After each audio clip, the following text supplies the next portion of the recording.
كمية الشرايح اللي قدامكم دي مش هنحتاجها تاني مع اير الو هو بيدي لك اي سيم. كل التليفونات الحديثه زي الايفون وغيره فيها الاي سيم، ندخل على الابل ستور او جوجل بلاي وننزله.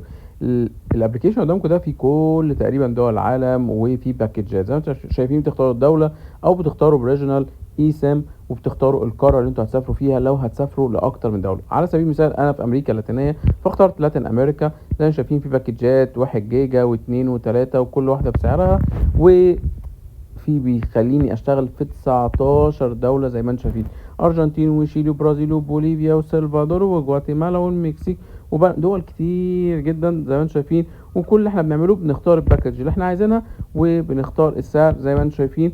هنختار، انا كده طلعت، بعد كده هختار الباكج قدامكم اهيت ايا كان. في طبعا زي ما انتم شايفين برضو ممكن اختار وورلد وايد دي ساعات لو انتوا مسافرين دول كتير جدا ممكن تبقى اوفر وارخص.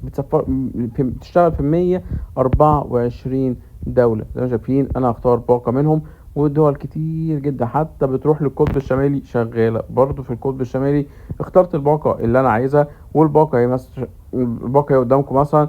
هدخل اختارها ب59 مثلا دولار وبس كده. انا في كود زي ما انتم شايفين BM10 بيديك خصم 10%. زي ما شايفين الباقة ب59 دولار. اول لما انا اكتب BM10 هتاخدوا خصم 10%. وزي ما انتم شايفين السعر دلوقتي زي ما شايفين عملت ابلاي اهوت، واشتغل الكود بقى 53 دولار بدل 59 دولار. وبكده نقدر نستخدم الاي سيم في كل دول العالم. متنسوش تنزلوها على تليفونكم وتشغلوها حول العالم.